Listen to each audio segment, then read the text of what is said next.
I'm Sean Short. I'm a course counsel designer. Basically, I serve on course councils for all of Pathway, Religion, Family History, Nursing, and GS. Yeah. Matt? I'm Matt Langton. I'm a course counsel designer for the College of Language and Letters. So English, Humanities, Poli-Sci, History, Geography, Language, and then the College of Performing and Visual Arts. So we are representing all 6 course counsel designers in this presentation. Yeah, thank you. So who do we have in the room? Just a show of hands. How many OCRs do we have? Okay.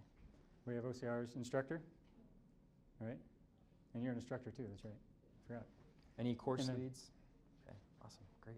Yeah, thank you. Appreciate you all being here. Hopefully we can give you something worthwhile to take home. But the purpose of this presentation is to help us understand first just kind of the structure of a course council and what our purpose is. But more importantly, how can we be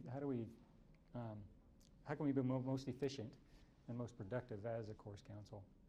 And so the title of our presentation is the Proactive Course Council, and we'll get into that a little bit. Okay, great. Come on in, go ahead, Matt. Yeah, so just really quickly, I want to highlight what the course council is. I think we're all familiar with the concept and the idea. It's been implemented for now several semesters. Now with the inclusion of course council designers as part of those course councils is fairly new. But just to briefly keep, this is an image taken from the online handbook.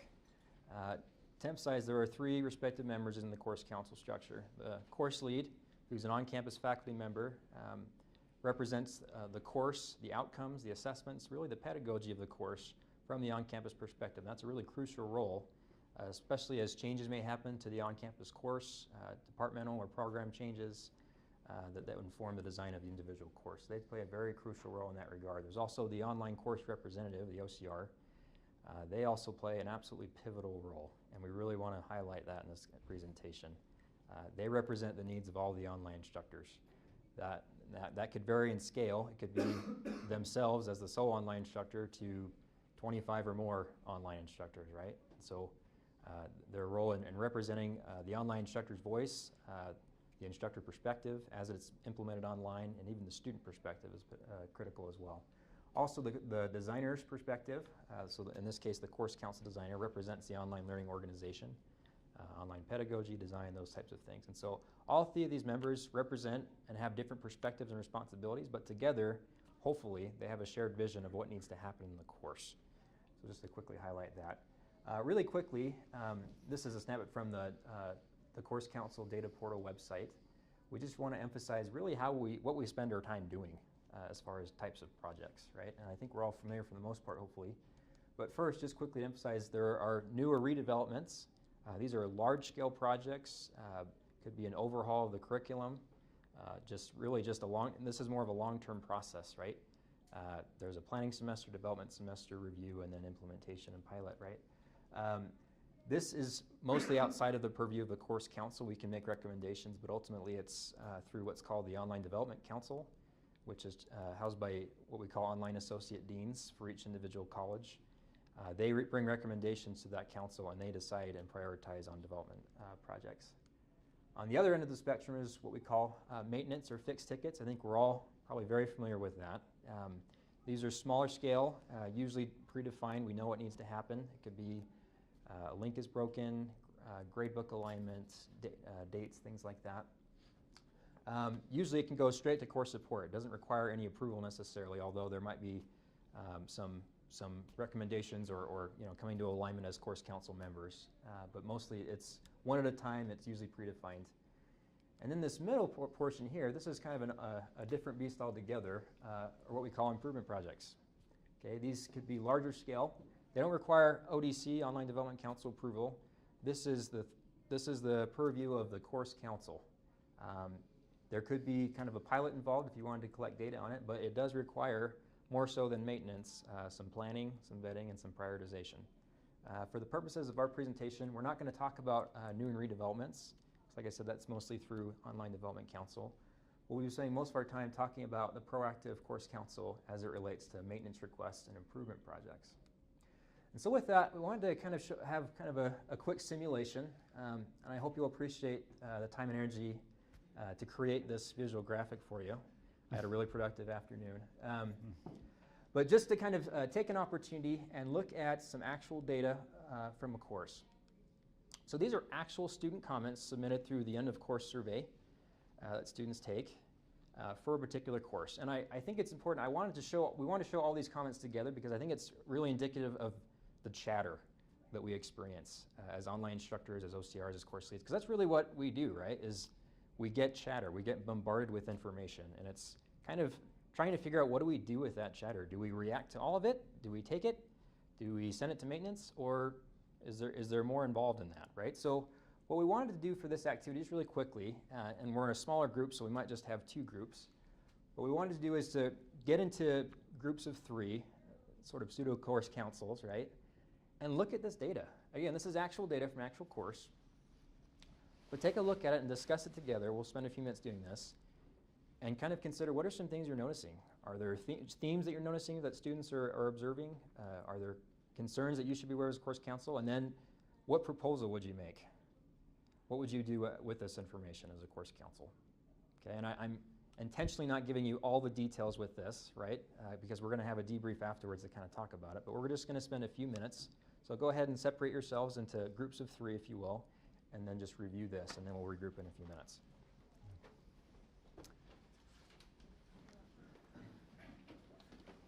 Yeah, so really what we're looking for is just in the end, take a few minutes, just look at it. In the end, we want to see here, what did you decide as a course counsel? What are you going to do with this? Right? Go ahead. Groups of 4 is fine. Yeah. Yeah. I've read the quotes before, so go ahead. I'm going to bring a mic over to this group. You want to mic that group? Yeah, for sure. We're going to eavesdrop on you with our Eavesdrop mics. on a couple of, yeah.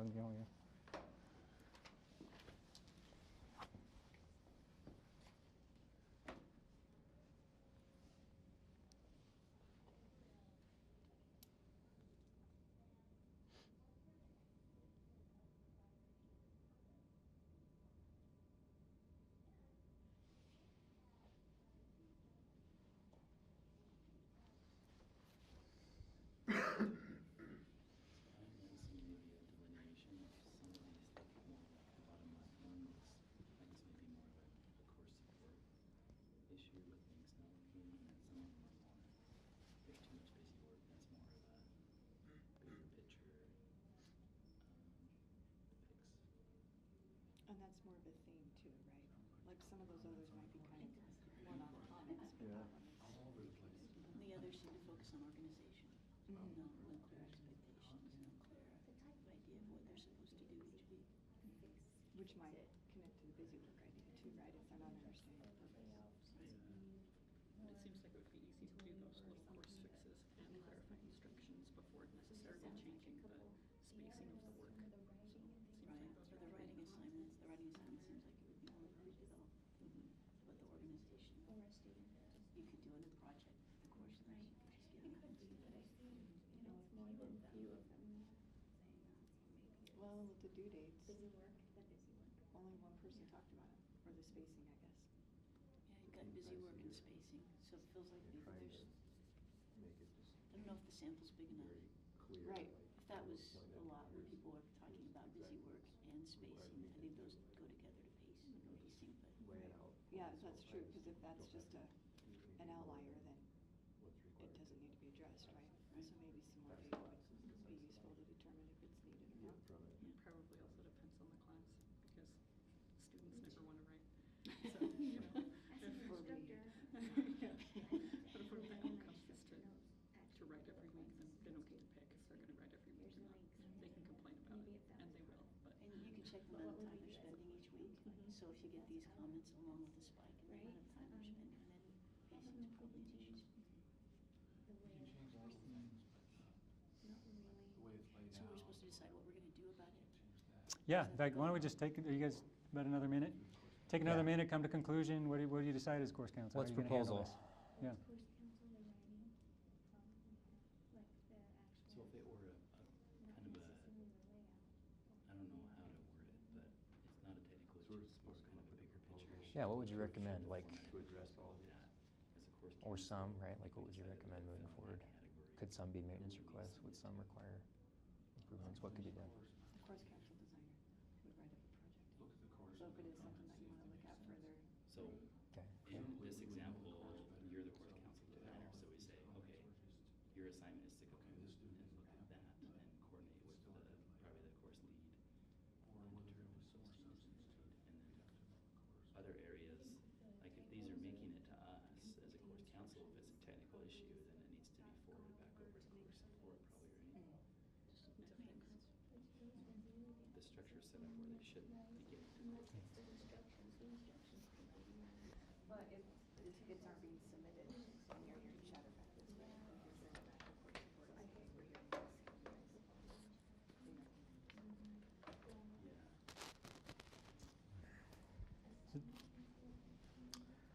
Okay, let's go ahead and regroup. Is that enough time for everyone? If you don't mind too, if we could regroup kind of around the center here just a little bit. Just, we want to capture your comments on the recording, and so we can just gather up a little bit closer. I think that'll help us. And we'll just kind of all in one group, I think, and then as we're taking comments, I can stand over here and kind of capture it, hopefully. But Yeah, that's great. yeah. Nope, I'm good. Awesome. Just move these out of the way.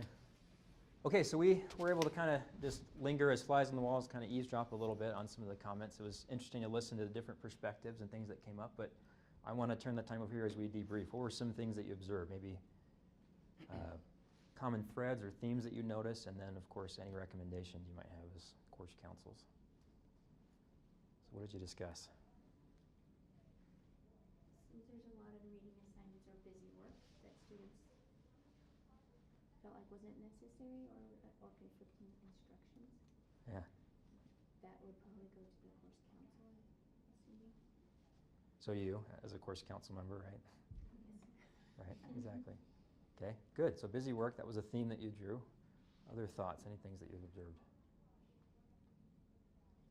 Clarity seems to be an issue, understanding what's due and what the assignments are.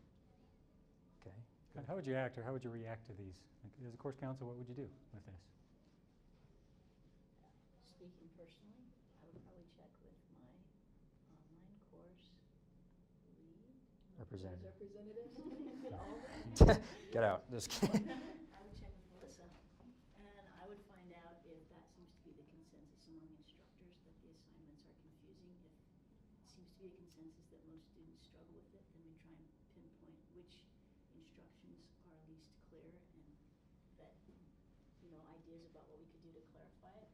That would include the course designer. What's a good way of organizing this that's worked in the past that might be more clear than the way we're doing it now.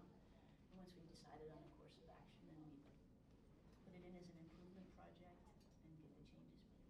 Good. So before anything, though, at least what I'm drawing from your comment is sounds like you would vet it, right? You'd make sure that it's not just outliers, students that aren't reading. You could not read and be really confused. But if that seems to be a consensus among a lot of students, particularly students that do quite well normally, then that would be an issue with the course. Absolutely. Other thoughts before we draw this portion to a close? Thank you for that comment, Janine. There's easy things that don't necessarily need the course counsel that you can just submit as a fix, like the broken hose. Right. If somebody sees that, they don't have to Exactly, send right. that on. They can just submit a ticket and off we go. So we could react to that pretty quickly, right? Like, we don't necessarily need to vet as much, but maybe we do, right? Like, maybe it's in one live section, we've seen that, but it's not in others, right? Like, one thing that I'm drawing from you, and correct me if I'm wrong, but I noticed some, at least on our course council over here, was that there was some apprehension to give a clear, solidified recommendation because it seemed like there simply wasn't enough information. Would you all agree with that for the most part? Okay. Because I think there are some things, maybe we could react. We could respond immediately to that link, but maybe we need to do some more vetting to find out, hey, is this actually grounded? Like, is this indicative of what students are actually experiencing? Is this just in one section? Or if I'm in a course group, is this just one course instructor, right? So that's really what we want to talk about today, is this idea of proactive course counsel versus a purely reactive course counsel. And we're going to differentiate and distinguish what those each mean and how we can be a little bit more proactive. So I'm going to put some time to Sean. Yeah, so we're going to propose that we can lump all of our work as course counsels in really to two parallel paths. Am I too far away? Probably am. I'll come over here. Switch sides. Switch sides? I don't know what's going on. Is this going to close out my PowerPoint like it did last time? You just touch the space bar on here. Yeah, thanks.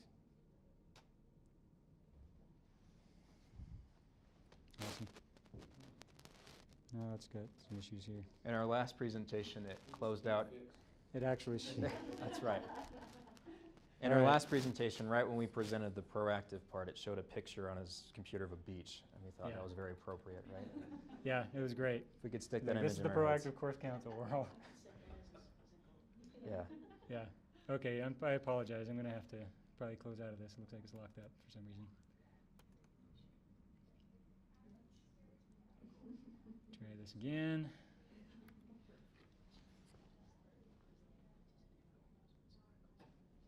All right.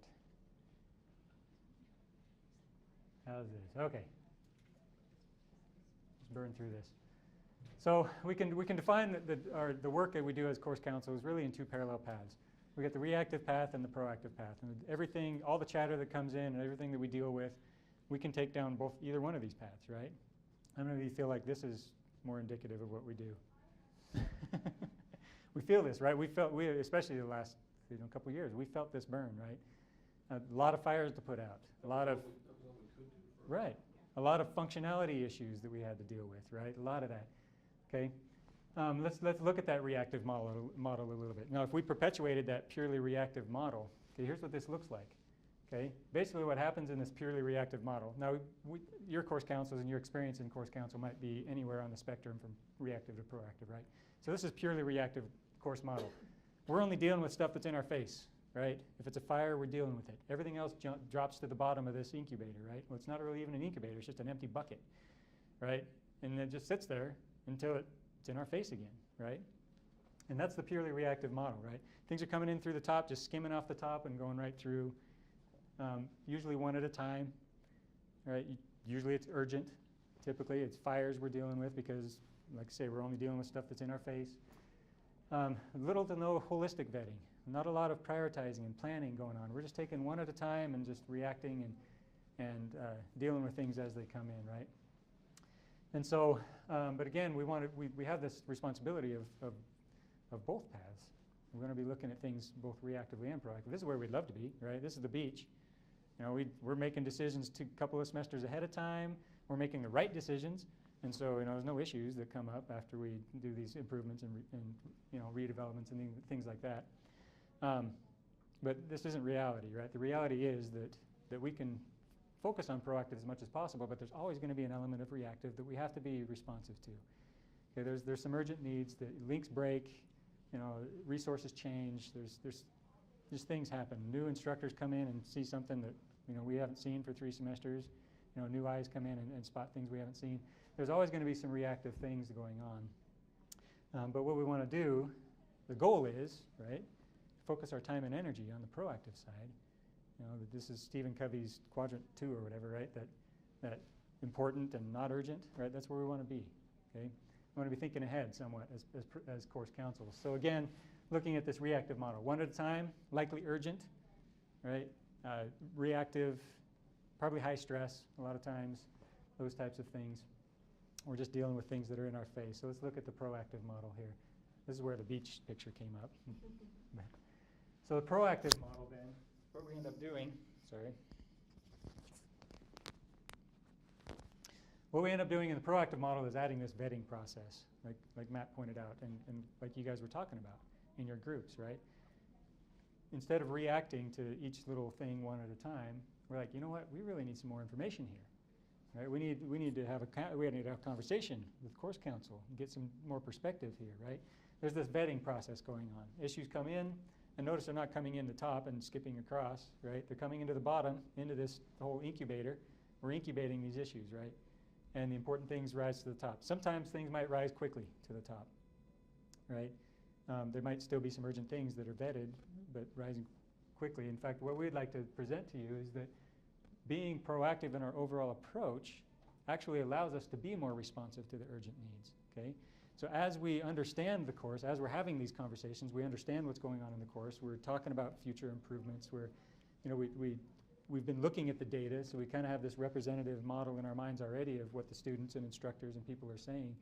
as urgent issues come through, we can push them through a lot more quickly because we have more perspective, right? We can say, yeah, this is urgent. Students are bleeding. Let's get this through, right?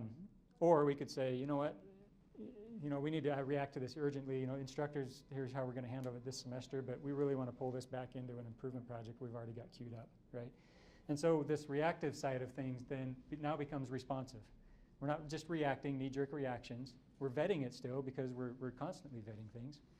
And we can be even more responsive to the urgent needs because we have more of a perspective and we can make decisions more quickly as a course council without a lot of back and forth conversation happening when the issue arises.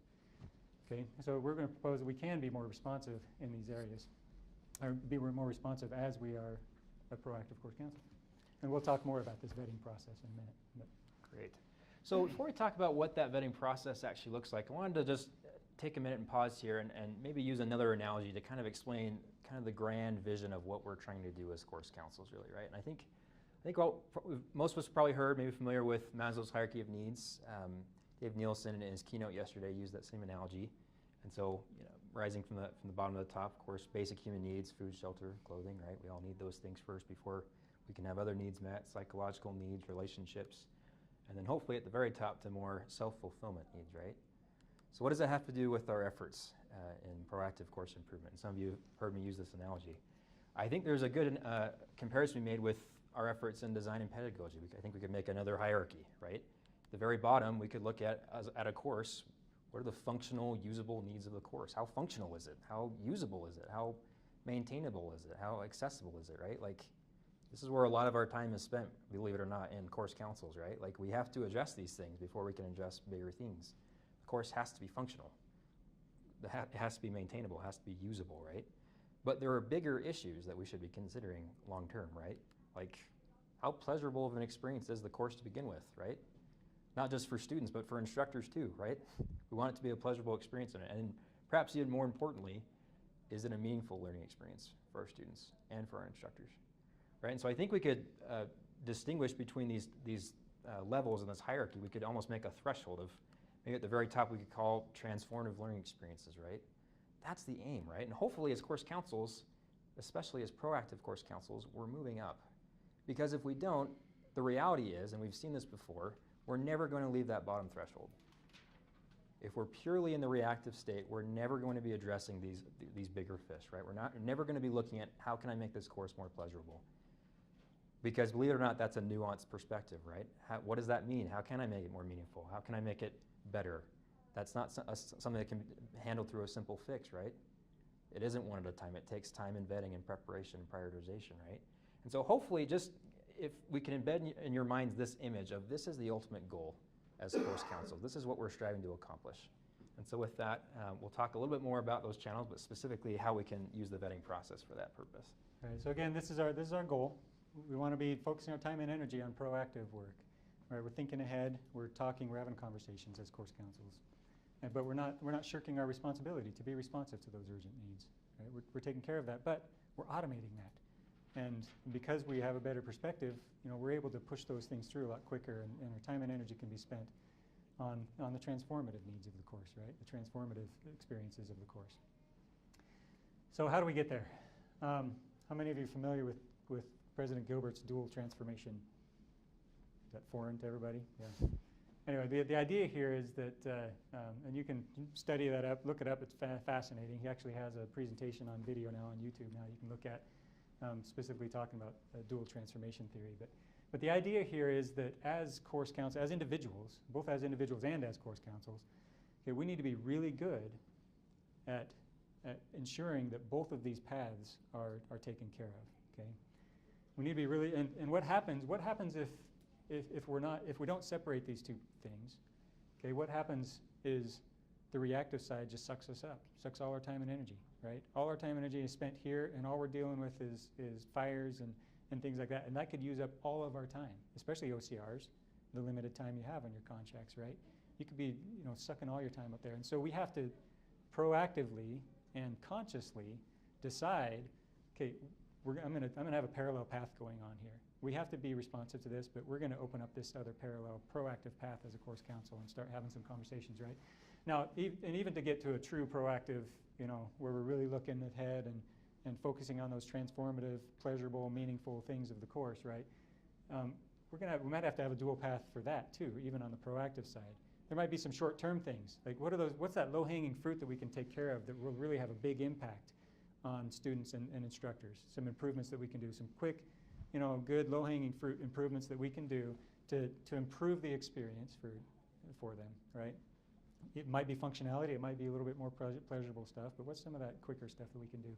And then long-term, this is where we get to focus in on those higher pieces of that pyramid, the pleasurable and meaningful aspects of the course, right? So we might be taking care of some of the short-term functionality and maybe a little bit of the the pleasurable stuff, but then long-term, we still want to be focusing on that too, right? So that we can really continually be improving the quality of this course.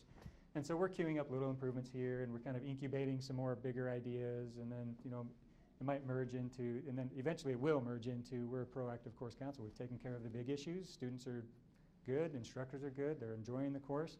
Let's just meet once a semester, or if we can, or whenever we, as often as we can as course councils, and start talking about some of those. How do we make it more pleasurable and meaningful? Let's look at the data.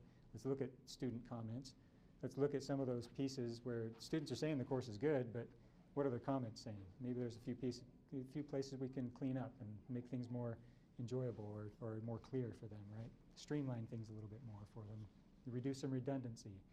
There's lots of things that we can be looking at proactively when we're not just killing fires all the time. So again, how do we get there is we need to establish in our own individual personal management and as course councils this dual path, like to focus on this, right? And automate this as much as possible. So this vetting process we're going to talk about here, and we'll give you some more information in this vetting process, but this has to happen at all levels. So we have to vet at the individual level, right?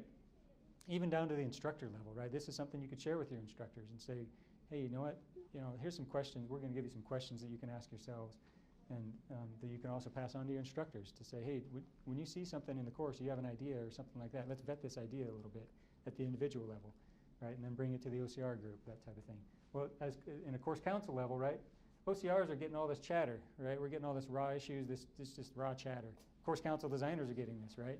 And course leads are getting this, right? We just have all this raw chatter, right? And so it's important that we vet that at the individual level as well, so that what we bring to the course council is vetted issues, right?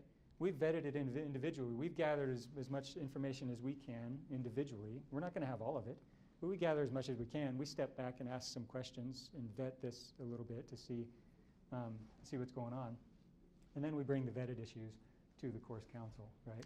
And notice that this, at the end here, right, these could still be maintenance requests in the end. It might end up being as a maintenance request here after you vetted it, right? Or after course council, it could be a maintenance request or an improvement project in the end, right? So Janine, to your point, you kind of mentioned, hey, wait a minute.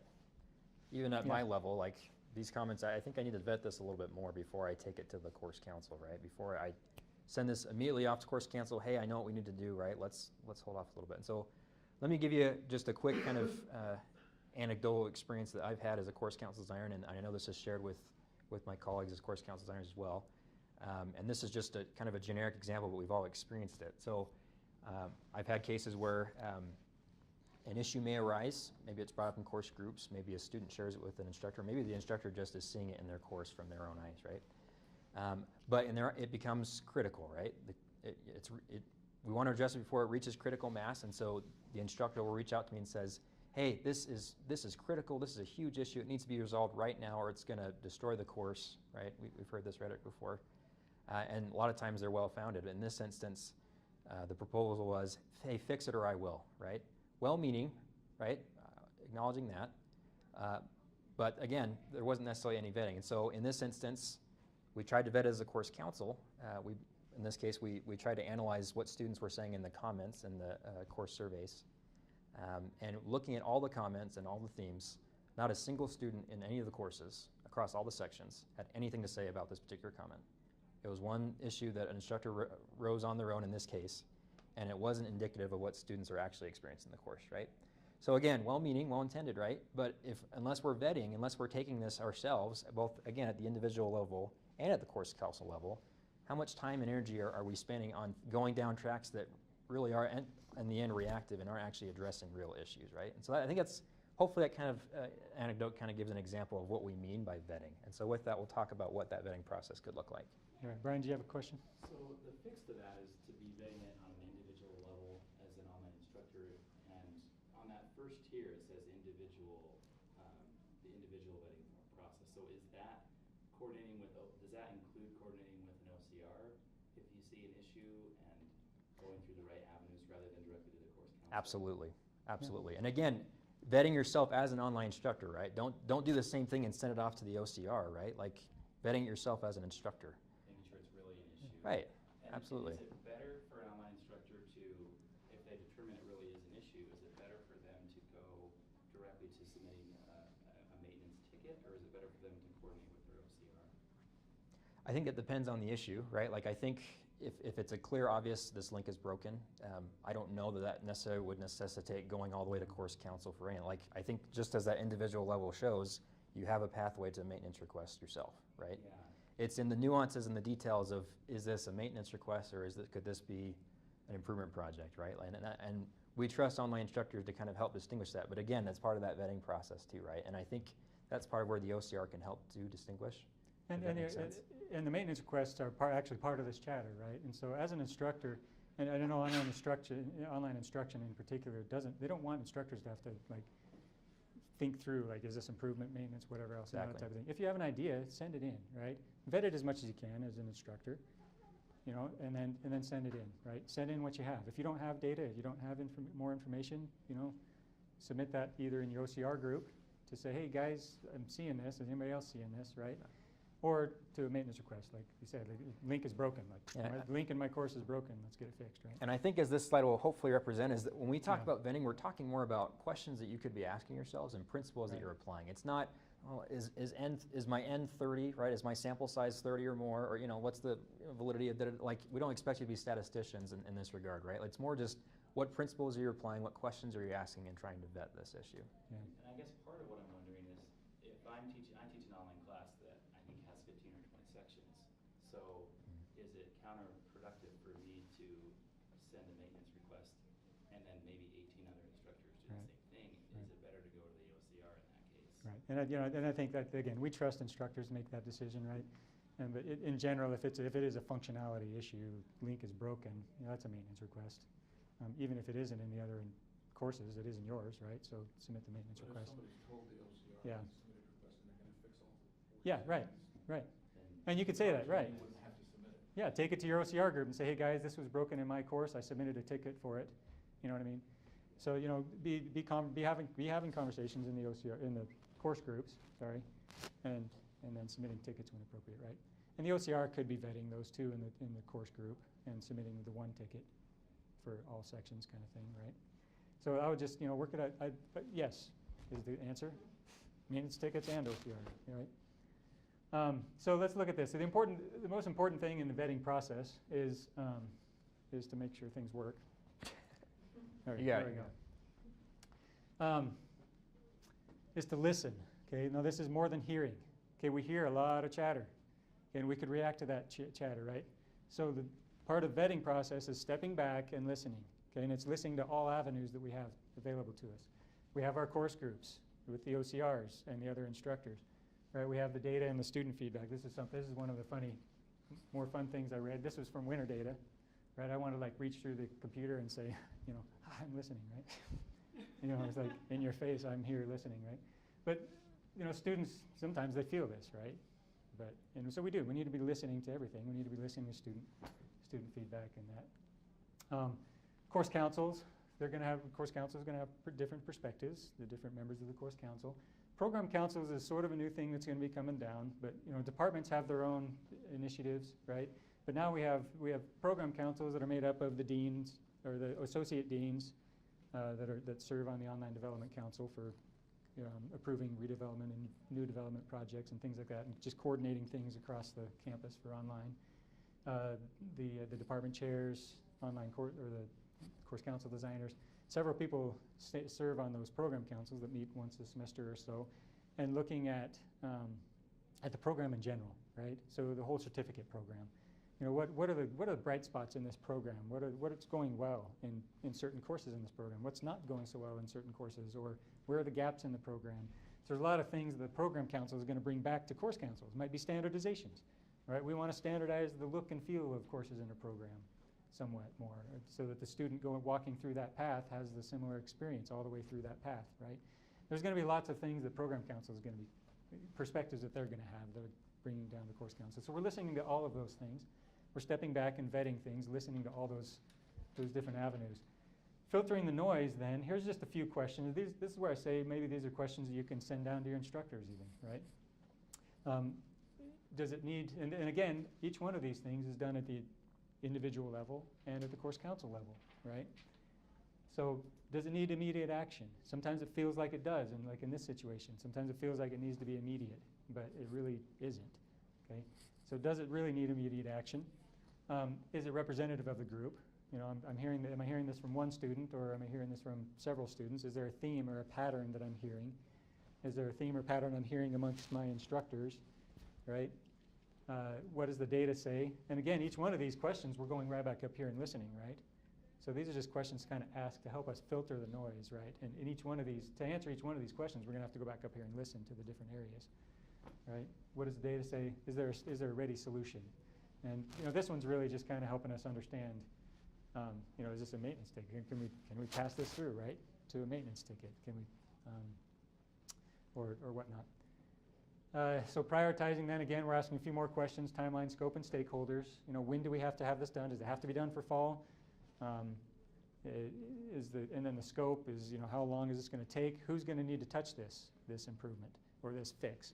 Right? Do we need to have an OCR doing this fix because they have the perspective, or a course lead, or is it, you know, is it a video that's broken that the course lead built and we need course lead time to fix the video? You know, things like that. There's a lot of questions we're asking: timeline, scope, and stakeholders. Who needs to touch it, when? And then we can move to action. Right. This is the end of our vetting, and we have handouts, by the way, of all of this slide, and several others that you can take with you.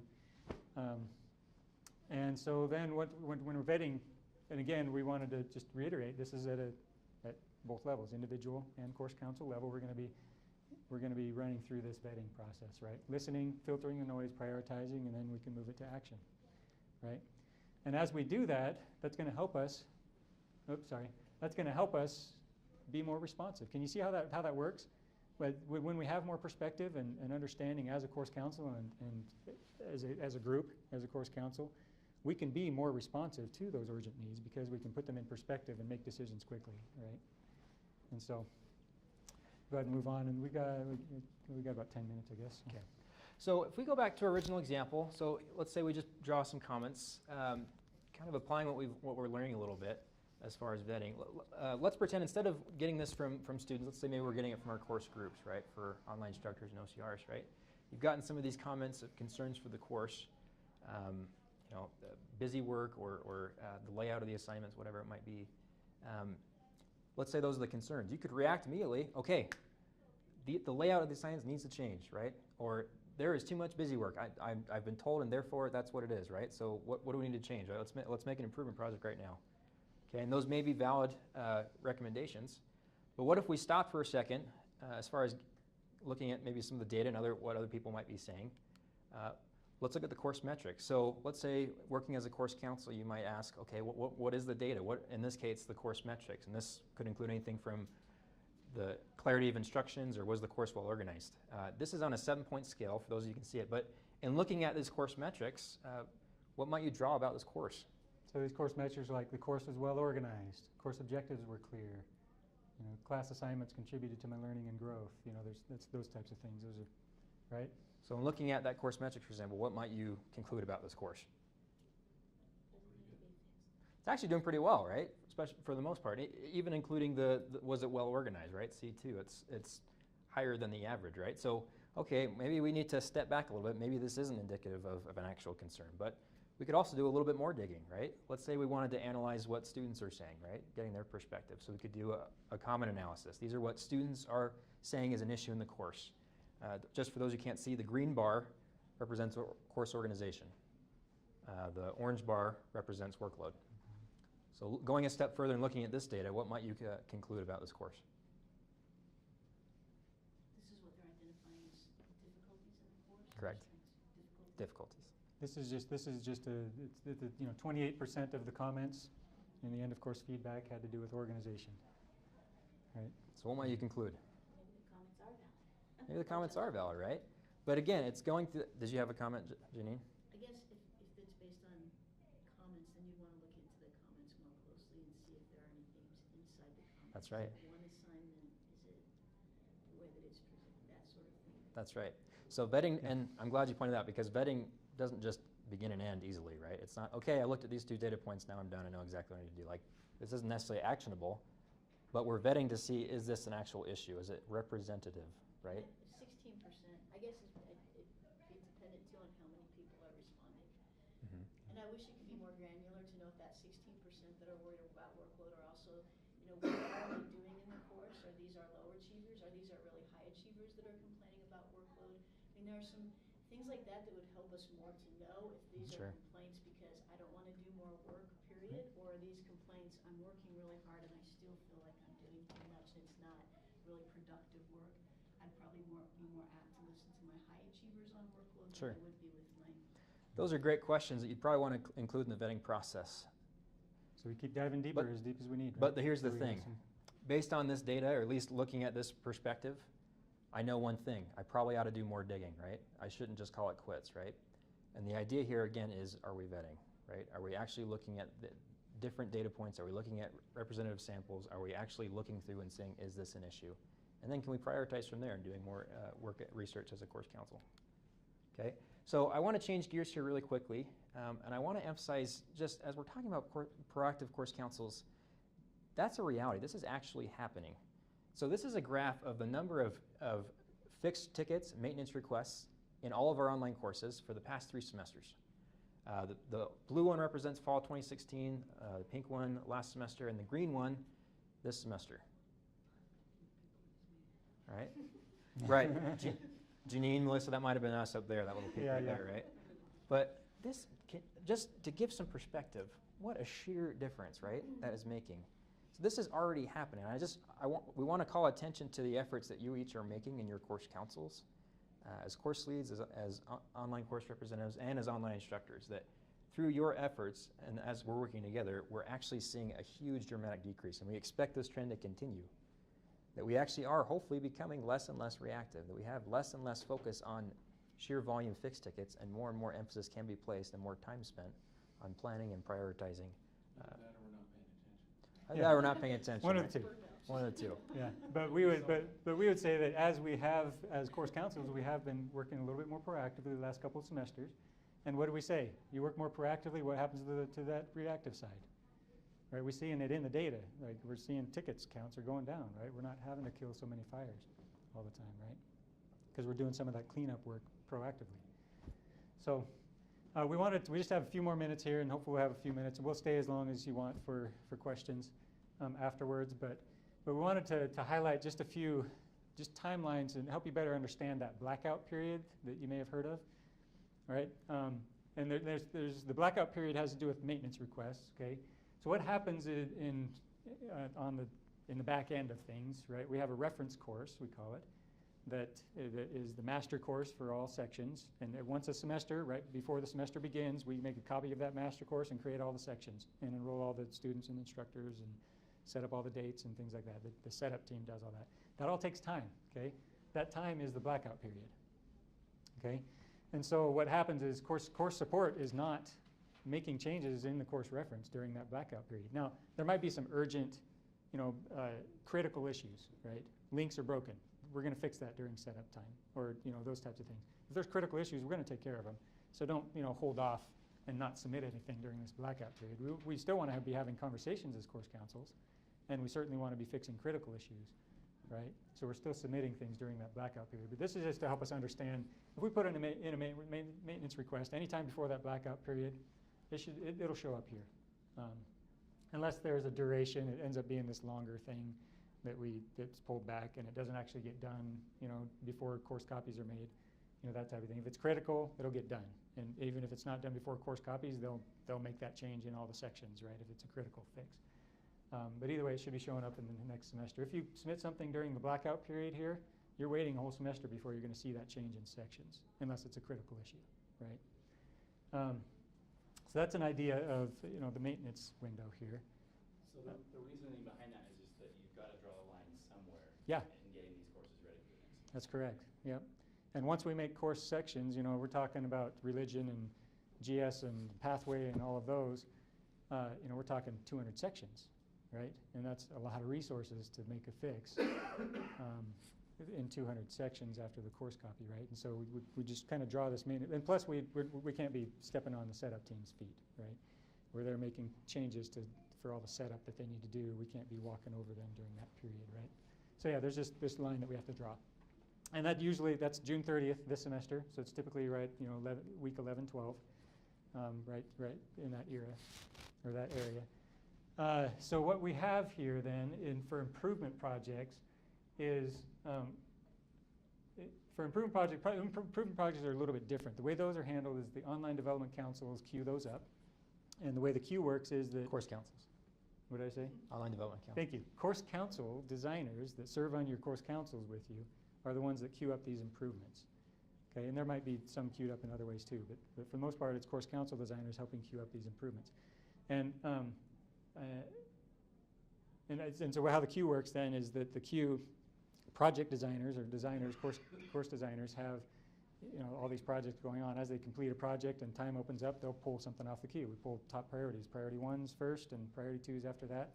And so they'll be pulling stuff off the queue just randomly. Now sometimes we might queue up an improvement that might need a course lead, but they don't have time now, so we queue it up for a future semester type thing.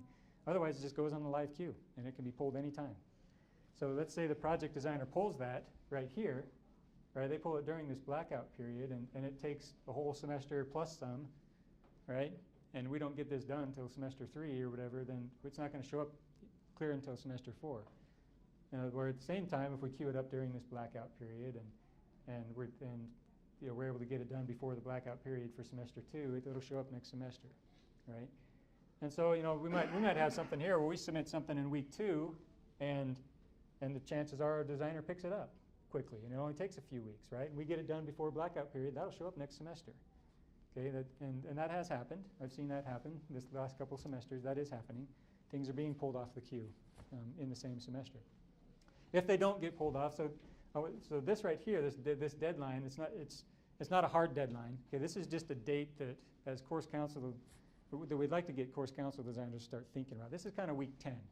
Okay, what happens there is we start anything that's in the queue. We go through this prioritization process again and look at what are all the priorities, and some that are like big scope, need a lot of designer time, priority 1s that need to happen the next semester, that type of thing. They'll get assigned out. And so instead of waiting for a designer to pull it off the queue, we'll get it assigned for the next semester. Otherwise, it'll just remain in the queue, right?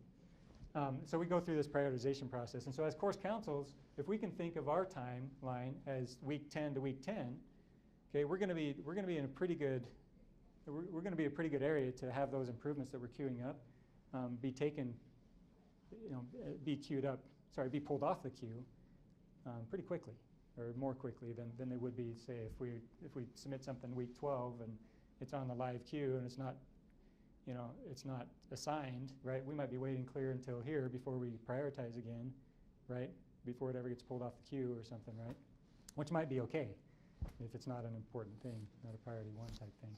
So those are just some quick timelines we wanted to make note of. We're right at the 12:30, so we'll close, and then we'll just remain back here for any questions or things you want to discuss. But, yeah. So first of all, thank you for all that you do as course councils members and as online instructors. This presentation has simply been an effort to hopefully elucidate on what could be a very complex process. We're growing, and we're going to continue to grow, so there comes many resources that we work with. And so hopefully this has helped a little bit, and again, we have handouts for some of those graphs, and especially the timelines, to emphasize the maintenance deadline as well as kind of our timeline working with improvement projects. And hopefully that'll be helpful for you as well. I wanted to close with this quote. This is from President Clark Gilbert, former president of BYU-Idaho, now BYU Pathway Worldwide. This was in his inauguration address at BYU-Idaho. He said, "Today, we remain on a steady upward course of growth and discovery. We face a dual challenge to continue to strengthen our core campus experience, even as we pioneer new ways to reach students around the world." We wanted to close with that thought. We are part of that pioneering experience, and I imagine that for many of us, that's the sole reason we're here. No matter where we come from in the world, no matter who we are in the world, we are pioneers, and this church was founded by pioneers. This institution was founded by pioneers, and the efforts that we're involved in as course council is a pioneering effort, so we commend you for all that you do, and share that in the name of Jesus Christ, amen. So with that, again, presentation time is now up, but we welcome any questions you might have. We'll stay for as long as you'd like. Here's a link to our presentation, and we'll be happy to share handouts as well. So, Thank you. awesome. everyone. Is that link on your handout? It is.